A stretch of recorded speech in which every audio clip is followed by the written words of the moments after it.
औज़ुबिल्लाहिमिनश्शैतानिर्रजीम बिस्मिल्लाहिर्रहमानिर्रहीम।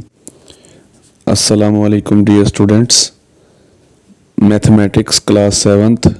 This is your second online lecture. पहले lesson में हमने एक नई सब डोमेन स्टार्ट की थी लीनियर इक्वेशंस की। उसमें हमने लीनियर इक्वेशन की डेफिनेशन, उसके स्टैंडर्ड फॉर्म और 2.9 एक्सरसाइज के 3 सवाल किए थे।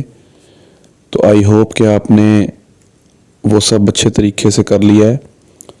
आज हम कोशिश करेंगे कि 2.9 एक्सरसाइज के बाकी जितने भी सवाल रह गए हैं आज हम उनको कंप्लीट कर लें। तो आज के लेक्चर में आपकी एक्सरसाइज 2.9 जो है वो कोशिश करेंगे कि कंप्लीट हो जाए। तो पहले 3 सवाल हम कर चुके हैं।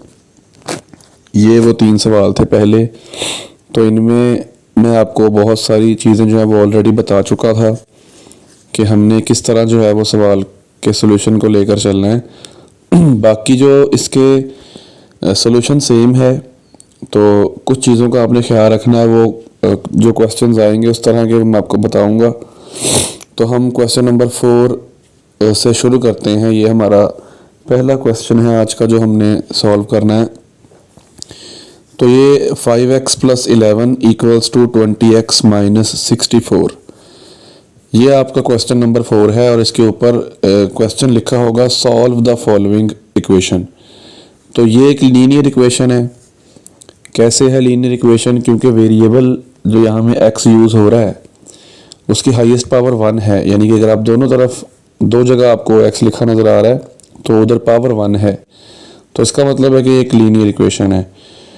तो इसको सॉल्व करना है। तो मैंने आपसे कहा था कि आपने वेरिएबल्स को एक जगह इकट्ठा कर देना है और कॉन्स्टेंट्स को एक जगह इकट्ठा कर देना है।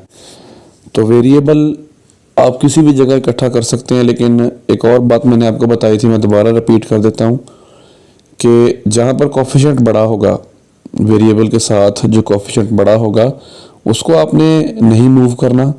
जो छोटा लगा होगा वेरिएबल के साथ, छोटा कोफिशिएंट होगा, उसको आपने बड़े कोफिशिएंट के साथ ले जाना है। जिस तरह आपके पास यहाँ पर 20x है और 5x है, तो इनमें को में आपने देखना है कि बड़ा कोफिशिएंट कौन सा है। तो 20x जो है, 20 आपका बड़ा कोफिशिएंट है, 5 आपका छोटा कोफिशिएंट है। तो आपने करना ये है कि आपने 5x को इक्वल की राइट साइड पर ले आना है। तो चूंकि वो लेफ्ट साइड पर प्लस का 5x था, इधर आके माइनस का 5x हो जाएगा। हमने कांस्टेंट्स नहीं देखने, कांस्टेंट को नहीं देखना कि उसमें कौन सा बड़ा छोटा है। हमने वेरिएबल को देखना है कि वेरिएबल वाली जो टर्म है उसमें बड़ी वैल्यू कौन सी है, उस हिसाब से आपने इकट्ठा करना है। तो माइनस का 64 जब लेफ्ट साइड पर आएगा तो वो प्लस का 64 हो जाएगा। तो आई होप आपको ये जो पहला स्टेप है ये बड़ी अच्छी तरह समझ आ गया है। अब 20x - 5x आप जब करते हैं तो 20 में से 5 जब आप माइनस करेंगे तो वो 15x आएगा, और लेफ़्ट साइड पर 11 और 64 को जब आप ऐड करते हैं तो वो 75 आ जाता है। मैंने आपको ये बात बताई थी स्टूडेंट्स कि जब भी आएगा solve the following linear equation, तो आपने उसमें वेरिएबल जो है उसको अकेला करना है।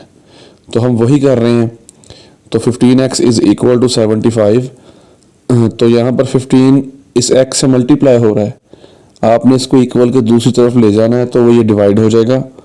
और 75 जब डिवाइड होता है 15 से तो आपको पता है कि वो 5 आंसर आ जाता है। और कुछ स्टूडेंट्स को शायद ये प्रॉब्लम आती है कि ये जो x है ये राइट साइड पर लिखा है और 5 लेफ़्ट साइड पर लिखा है। तो नॉर्मली जब हम सवाल सॉल्व करते हैं तो x जो है वो लेफ़्ट साइड पर आता है और 5 राइट साइड पर आता है, वो उससे फ़र्क नहीं पड़ता। ये x = 5 या 5 = x, ये सोल्यूशन आपका कंप्लीट यहाँ पर हो चुका है। तो आई होप कि ये बहुत ही सिंपल सा क्वेश्चन आपको समझ आ गया है। तो नेक्स्ट क्वेश्चन नंबर 5 हम करते हैं। तो क्वेश्चन नंबर 5 और 6 यहाँ पर सॉल्व हुए हैं, लेकिन आपने पहले क्वेश्चन नंबर 5 देखना है। अच्छा, इसमें आपने एक नई चीज़ देखनी है, क्योंकि इसमें ब्रैकेट लगी हुई है 3, उसके बाद ब्रैकेट है 2x - 5 है, फिर ब्रैकेट क्लोज है = 21 है। ये सवाल दो तरीक़ों से हो सकता है। तो एक तरीका तो ये है कि आप 3 को अंदर मल्टीप्लाई कर देते, तो 3 अंदर अगर मल्टीप्लाई करते हैं आप तो वो 3 2 6x होता और माइनस 5 3 15 होता है इक्वल टू 21 आ जाता। वो उस तरीके से भी सवाल सॉल्व हो सकता है। लेकिन यहाँ पर हमारे पास एक अपॉर्चुनिटी थी जो मुझे नज़र आई कि 3 जो है वो इस पूरी एक 2x - 5 से मल्टीप्लाई हो रहा है, ठीक है। और वो अगर मैं उसको दूसरी तरफ जाकर डिवाइड करता हूँ ना तो दूसरी तरफ 21 है और 21 जो है वो 3 के टेबल पर आता है। तो सवाल आपका ना काफ़ी आसान उससे हो जाता है। तो इस तरीके से अगर आप इस सवाल को लेकर चलते हैं तो ये कंपैरेटिवली सॉल्यूशन आपका इजी होता है। तो स्टूडेंट्स पहले स्टेप में आप यही करेंगे, 3 मल्टीप्लाई हो रहा है, इसको राइट साइड पर ले आएँ तो वो 21 से आकर डिवाइड हो जाता है और 21 को जब 3 पर डिवाइड करते हैं तो वो 7 आ जाता है। 7 के बाद अब आपके पास बिल्कुल एक स्टैंडर्ड लीनियर इक्वेशन है, इसमें -5 है, इसको राइट साइड पर ले आएँ तो वो +5 हो जाता है। अब आपको पता है कि 7 में 5 जब आप ऐड करेंगे तो वो 12 हो जाता है। उसके बाद 2x = 12 तक आप पहुंच गए। अब आप x देखें, ये 2 और x आपस में मल्टीप्लाई हो रहे हैं तो 2 इधर राइट साइड पर आकर डिवाइड हो जाएगा और जब हम 12 को 2 पर डिवाइड करते हैं तो वो 6 आंसर आ जाता है। ये सोल्यूशन है इस लीनियर इक्वेशन का। तो बहुत ही आसान, होपफुली समझ आ गया होगा आपको। क्वेश्चन नंबर 6 देखें। अच्छा, इसमें भी ब्रैकेट्स लगी हुई हैं। 3 × x + 2 = 5 - 2 × x - 3। तो बेटे इसमें 3 को उधर राइट साइड पर ले जाकर डिवाइड करना जो है वो फ़ायदेमंद नहीं है, उससे सवाल बहुत ज़्यादा कॉम्प्लिकेटेड हो जाएगा।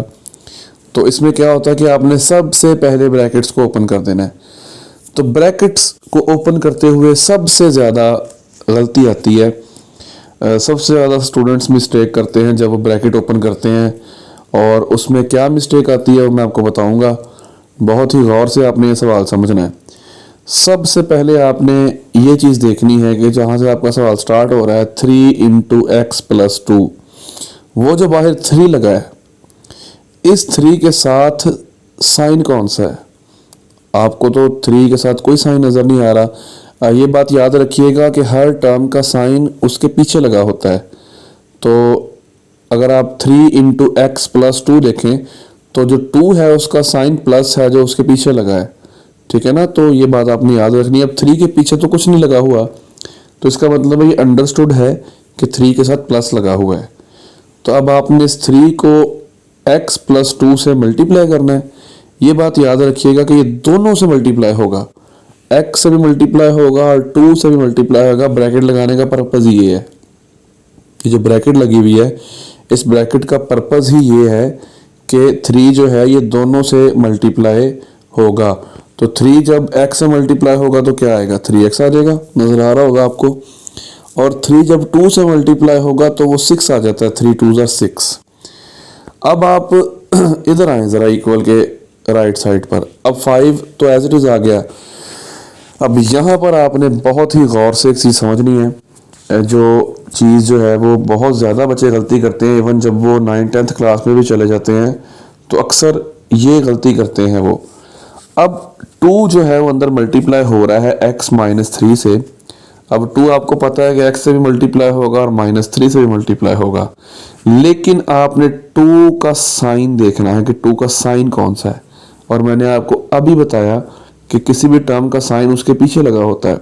तो 2 के पीछे क्या लगा हुआ है? माइनस का साइन लगा हुआ है। तो ये बात बहुत अहम है कि बेसिकली -2 जो है वो आपने मल्टीप्लाई करना है x से भी और -3 से भी। तो ये मल्टीप्लाई करते हैं बहुत ज़्यादा ध्यान रखना है आपने। तो -2 जब आपका x से मल्टीप्लाई होगा तो वो -2x आएगा, क्योंकि -2 × x -2x होगा।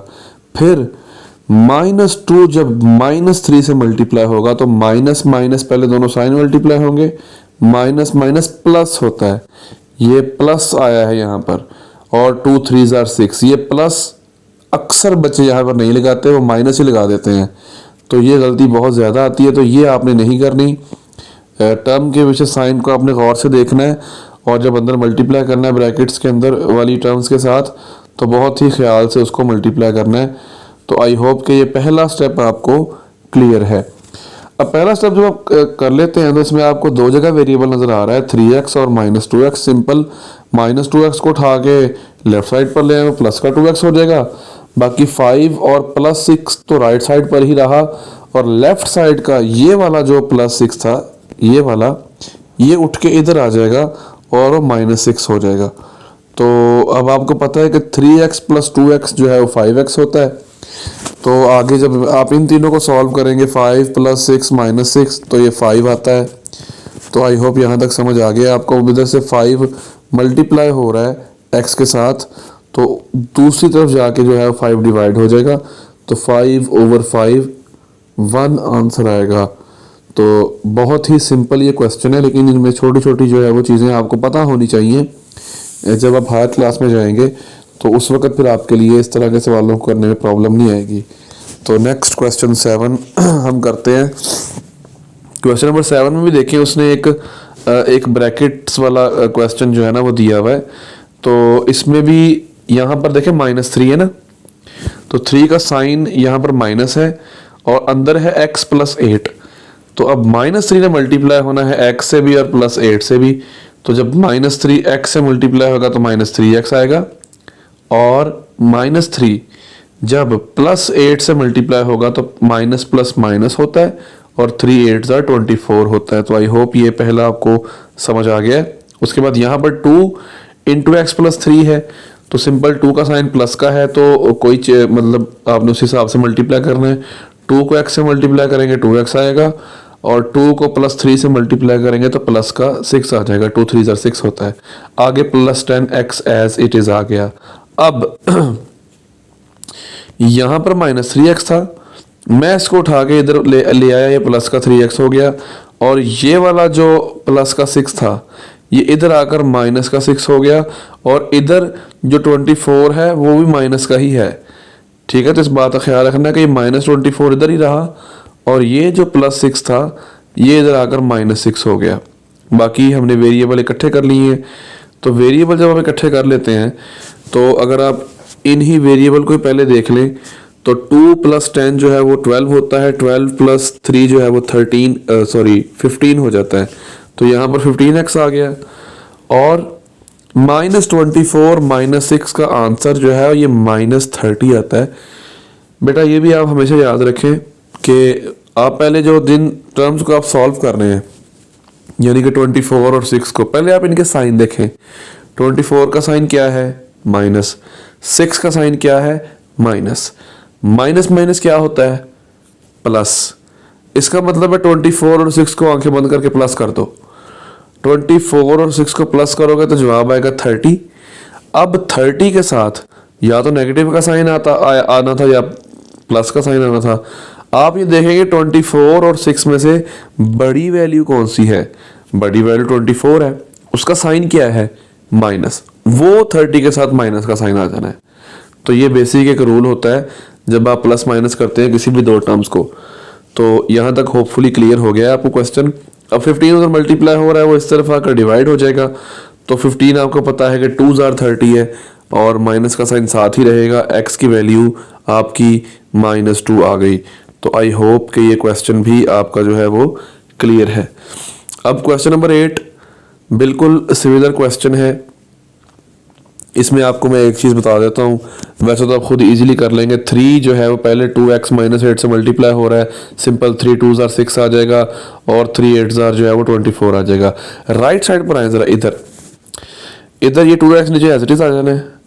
ये जो -2 है इसने x + 3 से मल्टीप्लाई होना है, तो वो -2x आएगा, और माइनस प्लस माइनस 2 3 ज़ार 6 आएगा। तो ये आपने माइनस है 2 के साथ, इसका ख्याल रखना है। अब ये मैंने कट किया हुआ है, ये 2x और 2x को कट किया हुआ है। ये ना आप एक चीज़ अंडरस्टैंड कर लें, अगर आपके पास दो एक जैसी टर्म्स हैं, अगर आपके पास दो बिल्कुल एक जैसी टर्म्स हैं, एक का साइन पॉजिटिव है दूसरी का साइन नेगेटिव है, आपने उनको कैंसल आउट कर देना है, आपने उनको कट कर देना है, क्योंकि वो ज़ीरो हो जाती हैं। अब देखिए 2x - 2x क्या होगा? वो ज़ीरो हो जाएगा। तो जिस तरह 2 - 2 ज़ीरो होता है, 3 माइनस 3 0 होता है, तो 2x माइनस 2x भी 0 हो जाता है। तो मैं आपको जिस तरह बताया आप इसी तरह जहन में रखें कि अगर आपके पास सिमिलर टर्म्स हैं दो लेकिन उनके साइन ऑपोजिट हैं, ऑपोजिट साइंस का मतलब है कि एक का साइन पॉजिटिव है एक का साइन नेगेटिव है, तो आप उनको कैंसिल आउट कर दें जिस तरह यहाँ पर मैंने किया हुआ है। तो यहाँ पर सिर्फ -6 बचा और इस तरफ जो है वो 6x माइनस 24 है। तो अगले स्टेप में मैंने क्या किया, ये जो माइनस का 24 था इसको मैं इधर ले आया, प्लस का 24 हो गया और इधर जो है वो 6x है। अब -6 प्लस 24 इनको ज़रा इनका सोल्यूशन देखें। अब माइनस का 6 है प्लस का 24 है, क्या होता है माइनस प्लस माइनस, इसका मतलब है 24 में 6 माइनस कर दो वो 18 आता है। अब 18 के साथ या तो प्लस का साइन आएगा या नेगेटिव का साइन आएगा। तो 24 का बड़ी वैल्यू 24 है और 24 का साइन प्लस का है, तो इसीलिए 18 का साइन प्लस का आया हुआ है। यहाँ पर लगा नहीं हुआ 18 के साथ प्लस साइन, अंडरस्टूड है कि 18 के साथ प्लस का साइन है। इधर 6x है, मल्टीप्लाई हो रहा है, राइट साइड पर आकर डिवाइड हो जाएगा, 18/6 जो है वो 3 आपका आंसर आ जाएगा। तो आई होप कि आपको 8वां सवाल भी समझ आ गया है। इससे नेक्स्ट क्वेश्चन देखते हैं हम। 10वां सवाल किया हुआ है, तो जी इसमें एक नई चीज़ आ गई है, इसको 2-3 मिनट लगेंगे सवाल को। आई थिंक 10वां सवाल है, उसके बाद 11वां है और 12वां है, उसके बाद नेक्स्ट एक्सरसाइज आएगी। देखते हैं कि आज के लेक्चर में ये तीनों सवाल हम कर सकते हैं नहीं, अदरवाइज ये एक मैं आपको समझा दूंगा, 11वां 12वां फिर मैं आपको नेक्स्ट लेक्चर में भी लेकर जाना पड़े। तो बेटा यहाँ पर आपने एक क्वेश्चन अगर आपके सामने आपको नजर आ रहा है, 6 - 2/3 इंटू x + 5 = 4x। अब आपके पास इक्वेशन जो है इसमें फ्रैक्शन आ गई है, आपको 2/3 ये फ्रैक्शन नजर आ रही है। 2/3 फ्रैक्शन जब आ जाएगी तो उसका सोल्यूशन जो है वो थोड़ा सा डिफरेंट हो जाता है, लेकिन आपने एक ही बात याद रखनी है, आपने उस फ्रैक्शन को ख़त्म करना है। और फ्रैक्शन कैसे ख़त्म होती है, डिनोमिनेटर्स का एलसीएम लेते हैं और जो एलसीएम आता है हर टर्म को उस एलसीएम से मल्टीप्लाई करते हैं। ये मेरा जुमला आपने बार बार सुनना है और इसको दिमाग में बिठा लेना है। मुझे बताएं इस 6 के नीचे क्या है, कुछ नहीं है, इसका मतलब है 1 है। अगला आ जाए, ये 2/3 तो 2 × x + 5 ये इकट्ठी एक टर्म है, 2 × x + 5 और इस सब के नीचे ये 3 है, ये भी आपने ज़हन में रखना है। ये जो 3 है अकेला 2 के नीचे नहीं है, 2 × x + 5 और उसके नीचे 3 है। क्लियर, इक्वल टू आ गया। अब ये आगे 4x लिखा है, इस 4x के नीचे भी क्या लिखा है, कुछ नहीं लिखा, इसका मतलब है अंडरस्टूड है, यहाँ पर 1 लिखा है। तो इस 4x के नीचे 1, यहाँ पर 3 और यहाँ पर भी 1। अब 1 3 और 1 डिनोमिनेटर यही हुए ना, 6 के नीचे 1 ये एक डिनोमिनेटर हो गया, 2 × x + 5 3 इसके नीचे 3 है, 3 एक डिनोमिनेटर हो गया और 4x के नीचे भी 1 है, ये एक और डिनोमिनेटर हो गया। तो इन तीनों डिनोमिनेटर्स का आपने एलसीएम लेना है। तो 1 3 और 1 का एलसीएम 3 ही आएगा, आप एलसीएम लेना जानते हैं। 1 3 और 1 का एलसीएम जो है वो मैंने ना आगे क्वेश्चन में एक एलसीएम लिया भी हुआ है, जिस तरह ये देखें। अब यहाँ पर चूंकि 3 2 6 और 2 ये थे, मैंने यहाँ पर एलसीएम लिया हुआ है, तो यहाँ पर आपको समझाऊंगा मैं, लेकिन यहाँ पर एलसीएम 3 आता है। अब जब एलसीएम 3 आ गया तो अगला फिक्रा मैंने क्या बोला था कि आपने हर टर्म को एलसीएम से मल्टीप्लाई कर देना है। देखें तो मैंने पहली टर्म 6 थी, कर दिया 3 से मल्टीप्लाई। अगली टर्म थी 2/3 × x + 5, इसको मैंने मल्टीप्लाई कर दिया यहाँ पर 3 से, उसके बाद इक्वल टू आ गया। अगली टर्म 4x थी, मल्टीप्लाई कर दिया 3 से, यानी कि आपने एलसीएम को हर टर्म से मल्टीप्लाई कर देना है। मल्टीप्लाई करने से फायदा क्या होगा, आपकी फ्रैक्शन खत्म हो जाएगी। कैसे खत्म हो जाएगी, 3 6 18 आ गया। अब जहां पर फ्रैक्शन थी वो नीचे वाला 3 ऊपर वाला 3 से कट गया। क्लियर है, और बचा क्या, 2 × x + 5 बचा, -2 × x + 5 बचा, इक्वल्स टू यहाँ पर 3 और 4x मल्टीप्लाई होंगे तो 12x आ जाएगा। तो होपफुली स्टूडेंट्स आपको ये फ्रैक्शन वाला जो एक क्वेश्चन था उसमें फ्रैक्शन कैसे ख़त्म करनी है वो समझ आ गया है। अगले स्टेप में उसने क्या किया है, -2 के अंदर मल्टीप्लाई कर दिया है ब्रैकेट ख़त्म करने के लिए, तो -2x आएगा और -2 जब 5 से मल्टीप्लाई होगा तो -10 आएगा। तो यहाँ पर राइट साइड पर 12x है तो माइनस का 2x आप राइट साइड पर ले जाएं, प्लस का 2x हो जाएगा और इधर आपका बचेगा 18 - 10। तो 18 - 10 कितना होता है, 8 होता है और राइट साइड पर 12x + 2x कितना होता है, 14x होता है।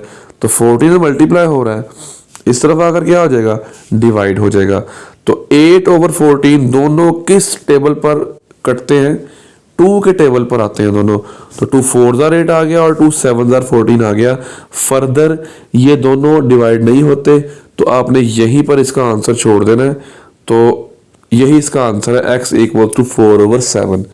तो आई होप कि आपको ये वाला क्वेश्चन अच्छे से समझ आ गया है। इस क्वेश्चन की बहुत प्रैक्टिस करनी है आपने। बाकी 2 क्वेश्चन आपके रह गए हैं 10 और 11, तो वो हम इंशाल्लाह नेक्स्ट लेसन में करेंगे। तो यहाँ तक जो क्वेश्चन है आपने इनकी बहुत ज़्यादा प्रैक्टिस कर लेनी है और अच्छे तरीके से इन सवालों को करना है। 2-2 दफ़ा कर लेंगे तो ये आपके सवाल आपके फिंगर टिप्स पे आ जाएंगे। बाकी ये आपका क्वेश्चन नंबर 11 है। आप खुद एक सोल्यूशन एक दफ़ा देख लें इसका, अगर आप खुद कर सकते हैं तो खुद भी करिएगा, मैं नेक्स्ट क्लास में एक्सप्लेन भी कर दूंगा। और ये आपका क्वेश्चन नंबर 12 है। तो ये 2 सवाल जो है कर मैंने दिए हैं, तो अगर आप ख़ुद भी इसको करना चाहें तो ख़ुद भी कर लें, लेकिन नेक्स्ट लेक्चर में मैं भी इसको रिवाइज़ करूँगा। तो तब तक के लिए बेटा अपना ख्याल रखिएगा। टेक केयर, अल्लाह हाफिज़।